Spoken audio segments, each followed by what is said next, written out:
The penultimate X30 Junior qualifying heat of the 2025 Iame Euro Cup here at Le Mans. Antoine Duval and Lucas Bonhomme on the front row of the grid from Théo Policonde and Matteo Rival. Hugues Piquant alongside Alan Bourne, and then Sam Mott and Nathan Best. Jacob Bachler and Dan Aleman of Switzerland from Niels Malich and Harry Myers. Theo Giotto and Julien Bertolini.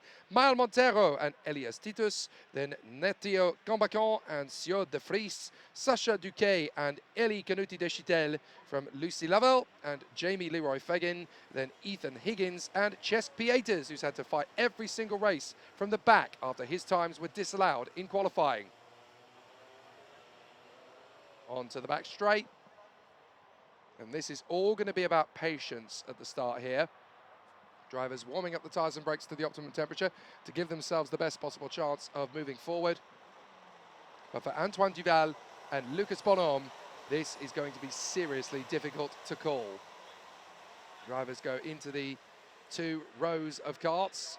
They've got to make sure they stay in the tram lines on the start, and this will be tough. Antoine Duval of Belgium versus Lucas Bonhomme of France on the front row of the grid.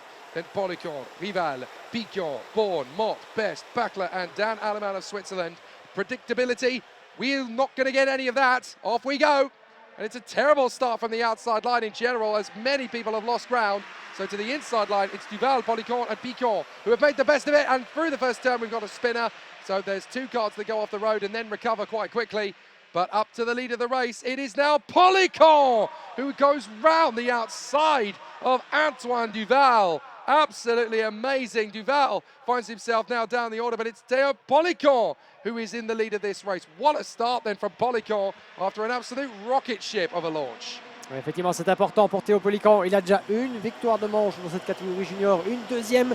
Eh bien, ça pourrait faire de lui le leader potentiellement de cette classification et le poleman en vue de la super manche, en attendant évidemment le résultat de la manche suivante qui verra quelques clients comme Louis Baziré évidemment au départ, ainsi que Archie Owen.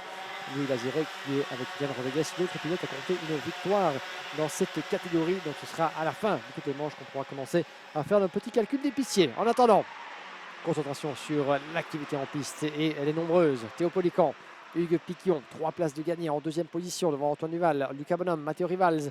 Ce train de cartes avec un premier wagon de 4 pilotes qui déjà creuse l'écart. Lucas Bonhomme en fait partie. Matteo Rivals seulement 5e derrière celui qui s'est imposé également dans la toute première manche à l'occasion du week-end.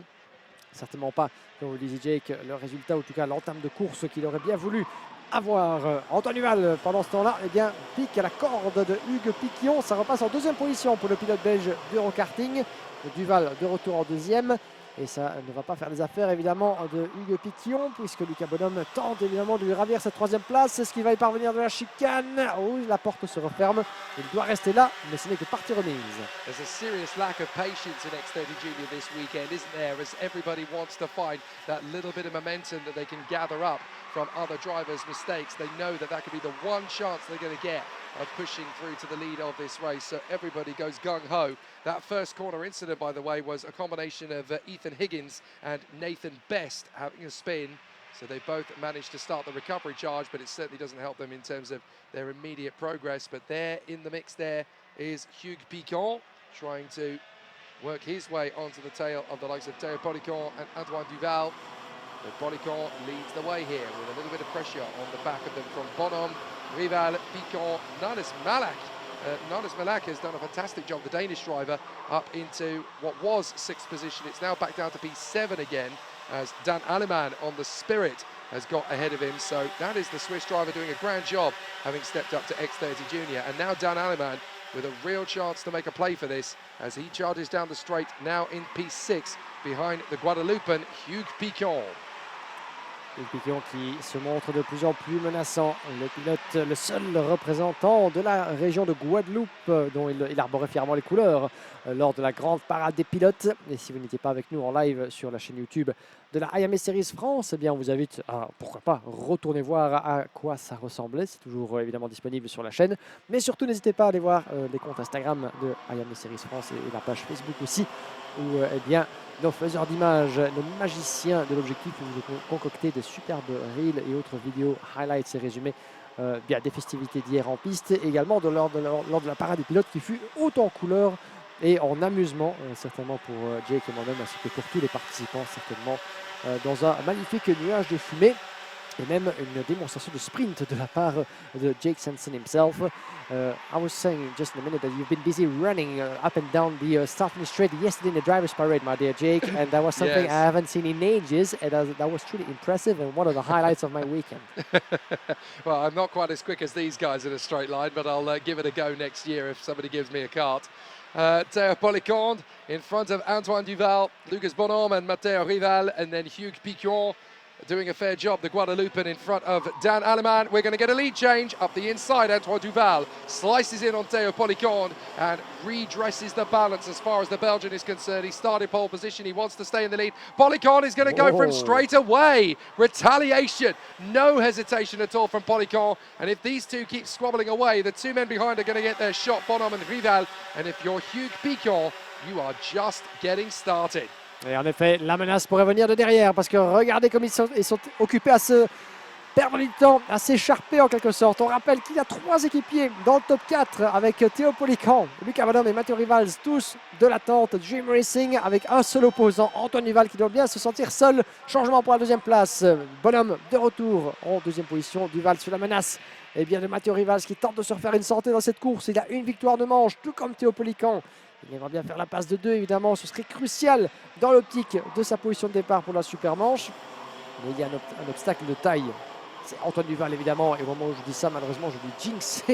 J'espère en tout cas pas le résultat final. Mais voilà qu'il perd cette 3e position avec Matteo Rivals qui s'engouffre à la sortie du banking. Voilà Duval 4, mais certainement prêt à contre-attaquer de plus belle. Le tout, c'est de parvenir à rester au contact et surtout, je pense, bien, de se défaire le plus vite possible bien, de Lucas Bonhomme et Matteo Rivals pour pouvoir justement rejoindre Lucas Bonhomme et Théo Policonde. Sans quoi ces deux-là vont tout doucement se porter vers l'avant. Certes, chacun fait sa course, mais ils sont de la même équipe, ils représentent les mêmes couleurs, donc il y a certainement aussi des intérêts en jeu dans une position similaire, dans la position qui est la leur, évidemment, avec 3 pilotes sous la même tente qui représentent les intérêts d'un même team devant d'une manche. Eh bien, la consigne, c'est de ne pas faire de bêtises, ne pas sortir son équipier. C'est la règle d'or, évidemment, de la compétition du sport automobile en général. Et on verra bien ce qu'il en adviendra, mais Antoine Duval va devoir se ressaisir puisque Dan Aleman revient dans la course de plus belle depuis la 5e place. Aleman creeping up to the top 4 drivers in P5 and ahead of Hugues Piquon now by over a second. But if you're Dream Racing, this must be a dream. 1, 2 and 3. Théo Policonde, Lucas Bonhomme and Matteo Rival, all from the same outfit. Antoine Duval for Eurokarting and Dan Aleman, the Swiss driver for Spirit, trying to give chase and put them under some pressure. But of course, this is not a championship series. This is not Iame France or Iame Benelux. This is a one-off event. The winner of this goes to the IWF next month. So all bets are off and all team gamesmanship will evaporate very quickly indeed. Dream Racing may have drivers 1, 2 and 3, but they've only got one rule in the awning. Don't take each other out. Everything else is fair game. And we've seen that there's been a switch around for 4th position as well, as that is Antoine Duval losing ground to Dan Aleman, the Swiss. And a change for the lead as Lucas Bonhomme dives in on Théo Policonde. So now we're going to get to see the Dream Racing trio really put some racecraft on. This matters. This means business for them. Here comes a little bit of a look from Dan Aleman. Can't get the move stick, but with 2 minutes and a half as they go into turn 1 this time by, there could be a Spirit breaking up the dream. C'est parti. La bataille elle prend un nouveau tournant. C'est maintenant ou jamais peut-être pour certains de faire la différence avec le nouvel échange de position entre Théo Policonde qui ouvre la porte sur le Bonhomme. Matteo Rivals pourra en profiter. Est-ce que Duval ou même Dan Aleman pourrait s'engouffrer dans la brèche? C'est fait. Non, pas encore. J'ai bien cru que Dan Aleman en était mieux ressorti du virage numéro 1. De distance, on croirait que bien, les livrets de Spirit Racing et de Dream Racing se confondent. Voilà qui est fait pour Dan Aleman dans le secteur du deux chaînes. Le voilà en 3e position. La charge de Dan Aleman et il continue sur sa lancée dans le banking sur Théo Policonde en 2e position. Lucas Bonhomme is next. Ça va être une grosse menace sur les épaules du pilote de tête. Les voilà dans un mouchoir de poche à l'approche du virage numéro 14. Le point de freinage ô combien crucial. C'est ici qui, évidemment, une bonne sortie, un bon passage de chicane conditionne toute la remontée de la ligne droite de départ et d'arrivée où vous atteignez parmi les vitesses les plus vertigineuses, les plus élevées du tracé. L'entrée du virage numéro 1. Le kick sur le vibreur d'entrée, crucial évidemment de fermer la porte, de tenir une trajectoire la plus fluide possible pour perdre le moins de vitesse en sortie de courbe. Pour l'instant, Policonde de retour en tête est occupé à faire jouer sa partition de la plus belle des manières. Dan Aleman est revenu sur lui. Et pour ce qui semblait être uniquement un joker en 5e position, eh bien Dan Aleman s'est transformé en chasseur, en poursuivant numéro 1 et candidat à sa première victoire. Mais aller chercher Théo Polican ne sera guère chose aisée. So Dan Aleman really has broken up the dream team up at the sharp end of the field, and he's got one more card to pass before he takes the lead, and the Swiss ace has done it. He picks them off one by one and hits the front for the first time, and so it's as easy as Swiss cheese for the man up front, and it's Dan Aleman who comes through to take the lead in front of Théo Polican, Matteo Rival and Lucas Bonhomme, with Antoine Duval still in the mix there in 5th position, but they are line astern, and with 40 seconds to spare, it is definitely difficult to know who's going to get this one done. All it takes is a little bit of patience on this lap. You could set something up for the final lap for sure, but this is not going to be predictable at all as Dan Aleman tries to break away from Polican, Rival, Bonhomme and Antoine Duval. Ça va être très très serré jusqu'au bout là-bas effectivement pour les protagonistes. Et ça va encore changer derrière avec Matteo Rivas qui plonge sur Théo Polican et qui emmène Lucas Bonhomme, je pense, avec lui. Et Antoine Duval peut-être dans le mix. Non, Duval reste en 5e position en observateur attentif. Les secondes s'égrènent, c'est l'avant-dernier tour. Ça passe aussi à la corde du virage numéro 14 avant la chicane pour la 3e place entre Bonhomme et Rivals. Théo Polican toujours installé en 2e position en tant que chasseur de Dan Aleman. Les voilà qui repassent pour l'avant-dernière fois devant nous. La bataille entre équipiers. Aleman Rivals séparé par 4 dixièmes presque. Bonhomme et Polican en pleine explication. Oh, j'ai bien peur que Lucas Bonhomme a commis une petite erreur. Ça profite à Théo Polican qui passe en 3e position. Antoine Duval ne peut pas en faire de même. Il attend le virage suivant. Ça ne passe toujours pas à l'entrée du secteur numéro 2. Il reste bloqué derrière, bien malgré lui, le pilote en karting dans l'enchaînement du virage 6 et 7 depuis la vue aérienne.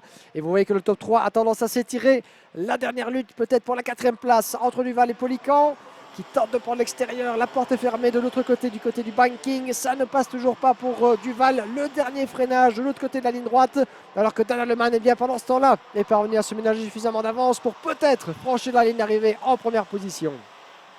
And so we go to the final couple of corners, but it's been the man with the plan, Dan Aleman, who's done it in style here, having worked his way through in majestic fashion ahead of Matteo Rival, Théo Polican and Lucas Bonhomme. The dream team is vanquished by the boy ranger from Switzerland on the Spirit Cosmic. Fabulous job, excellent performance there indeed from Dan Aleman. My apologies, it's not the Cosmic, is it? It's the similar OTK group card. It's the Lando Norris chassis that he's been on this week, but what a fantastic run regardless for Dan Aleman. Such an incredible run from the Swiss talent, from 10th position on the grid to fight through to the win at exactly the right moment as well, because this will definitely give him a big chance going into the super heats this evening.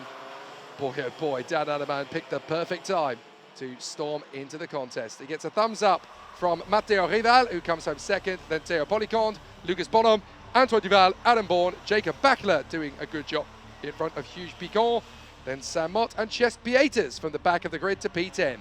Then Julien Bertolini and Théo Guillotot, Elias Titus and Nilas Mielik, and then Nathan Best from Matteo Cambacan, then Sacha Duquet, Sieur de Vries, Harry Myers and Maël Montero from Lucie Lavelle, then Eli Canuti Deschitel, he was ahead of Jamie Leroy-Fegin, and then Ethan Higgins, the last driver home.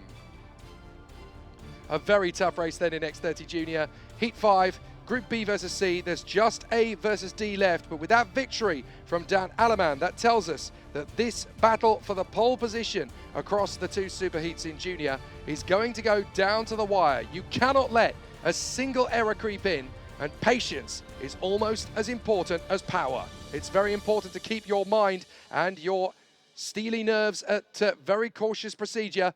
The Iame Euro Cup battle in X30 Junior has just one final chapter before we get to the superheats.